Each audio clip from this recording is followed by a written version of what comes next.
Right. Rakesh గారు, అంటే graduates ఎన్నికలు అంటే ఎన్నికలు ఇక బహుశా దీని తర్వాత పంచాయతీరాజ్ జెడ్పీటీసీ ఎంపీటీసీలు మున్సిపల్ కార్పొరేషన్ బహుశా ఏడాది అంతా కూడా ఇప్పుడు గవర్నమెంట్ వచ్చి 4 నెలలు 5 నెలలు 5 నెలలు దాటుతుంది.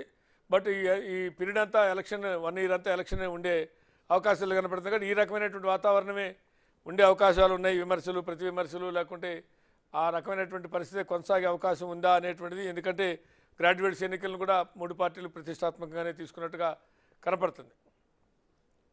గుడ్ ఈవినింగ్ అండి. గుడ్ ఈవినింగ్ ప్యానల్ మెంబర్స్కి అందరికీ, గౌరీశంకర్ గారికి, పెద్దలు సీనియర్ జర్నలిస్ట్ సోలంకి శ్రీనివాస్ గారికి, అదేవిధంగా రామ్మోహన్ గారికి, పివి గారు, బిగ్ టీవీ ప్రేక్షకులకి.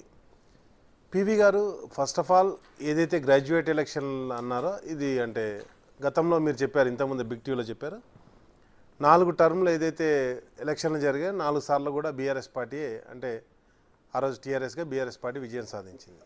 గత ఎలక్షన్లలో కాంగ్రెస్ పార్టీ అక్కడ కంటెస్ట్ చేసినప్పుడు అంటే ఇండిపెండెంట్గా ఈరోజు ఉన్నటువంటి అభ్యర్థి ఏదైతే నవీన్ ఆలియాస్ సిన్మర్ మల్లన్న అనే పర్సన్ ఏంటంటే ఆ రోజు 2nd పొజిషన్కి వచ్చాడు. కానీ కాంగ్రెస్ పార్టీ అప్పుడు రాముల్ నాయక్ అనే అభ్యర్థిని పెట్టడం జరిగింది. ఆయన 5th పొజిషన్లో రావడం జరిగింది. ప్రేమేందర్ రెడ్డి గారు కూడా అప్పుడు పోటీ చేశారు. ఆయన 4th పొజిషన్ బీజేపీ పార్టీ నుంచి వెళ్ళి. 3rd పొజిషన్లో కోదండరామ్ గారు వచ్చారు.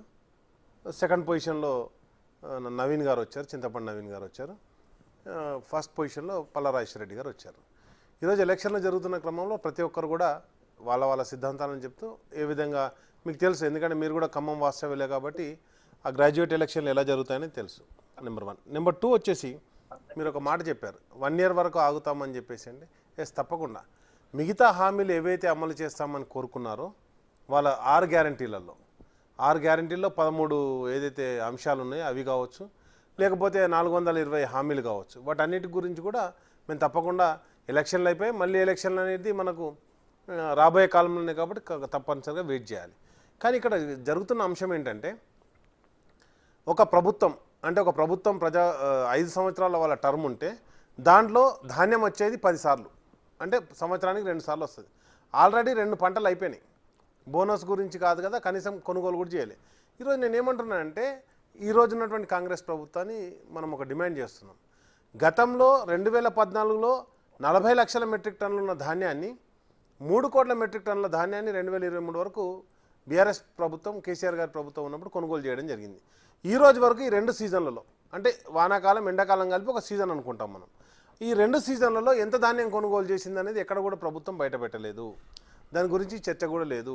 అండ్ నెక్స్ట్ వచ్చేసి మీరు అన్నట్టుగా వాళ్ళ హామీలు అమలు చేస్తా అన్నప్పుడు రైతు బంధునే అమలు చేస్తున్నారు తప్పితే రైతు భరోసా ఎక్కడ కూడా లేదు. 15,000 రూపాయలు అనేది లేదు. మీరు రైతు బంధు ఏదైతే ఉందో కేసీఆర్ గారు పెట్టినటువంటి పథకాన్నే కంటిన్యూ చేస్తున్నారు తప్పితే ఎక్కడ కొత్త పథకాన్ని పెట్టినటువంటి దాఖలాలు కూడా లేవు. కాబట్టి అదేవిధంగా ఈరోజు ప్రధానమైన డిమాండ్ ఏంది, ధాన్యం కొనుగోలు జరగాల్సినంత ఫాస్ట్గా జరగట్లేదు కాబట్టి ధాన్యం అంతా తడిచిపోతుంది. మీరు ఇంతకుముందు విజువల్స్ ప్లే చేసిన దాంట్లో కూడా తడిచిపోయిన ధాన్యం కనిపిస్తుంది.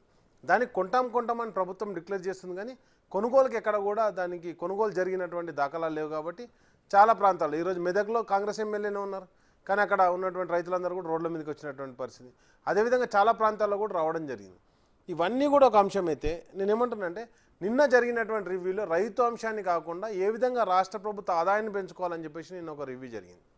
ఆ రివ్యూ జరిగిన దాంట్లో అంటే మనం చెప్పేది ఏంటంటే మీడియాలో వస్తున్నటువంటి కథనాలతోటే మనం చెప్తున్నాం. అండ్ నెక్స్ట్ ఇంకొకటి ఏంటంటే రైతులకు ఏదైతే రుణమాఫీ చేస్తా అన్నారో ఆల్రెడీ 500 రూపాయల మద్దతు ధర ఇవ్వలేదు. అదేవిధంగా రైతు భరోసా 15,000 వేస్తా అన్నారు, వేయలేదు. రైతులకు ఇచ్చిన మాటలే.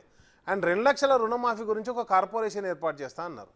కార్పొరేషన్ ఏర్పాటు చేసినా కానీ అది ఎఫ్ఆర్బిఎం పరిధిలోకే వస్తుంది.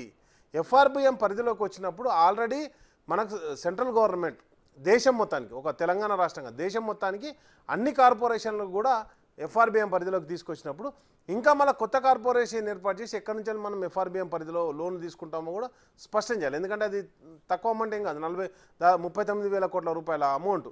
కాబట్టి ఇవన్నీ కూడా రైతులకు ఇచ్చిన ఏ అంశం కూడా ముందుకు పోవట్లేదు అనేది ఒక అంశం అయితే, రేపు పొద్దుగాల ఎఫ్ఆర్బిఎం పరిధిని పెంచుకోవడానికి మోటార్లకు మీటర్లు పెట్టాలని ఒక కాన్సెప్ట్ సెంట్రల్ గవర్నమెంట్ ప్రపోజల్ పంపించినప్పుడు దాంతో ఎఫ్ఆర్బిఎం పరిధి పెరుగుతుంది.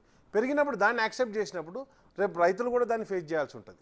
కాబట్టి ఇవన్నీ రైతుల అంశానికి వచ్చేసి రైతుల్లో ఏ నిర్ణయం తీసుకోకుండా ఈరోజు రైతులకు సంబంధించినటువంటి ఏ బెనిఫిట్ ఈ 6 నెలల కాలంలో 5 నెలల కాలంలో జరగనప్పుడు తప్పకుండా దాని గురించి. అండ్ నెక్స్ట్ వచ్చేసి మేము కావచ్చు ప్రతిపక్షాలు అన్నీ కూడా ఎందుకు డిమాండ్ చేస్తున్నాయంటే పంట ఎవ్రీ ఇయర్ వస్తూనే ఉంటుంది, వచ్చినప్పుడల్లా దాన్ని కొనాలని డిమాండ్ సోలంకి శ్రీనివాస్ గారు మీరేమంటారు? అంటే ఇక్కడ జనరల్గా సరే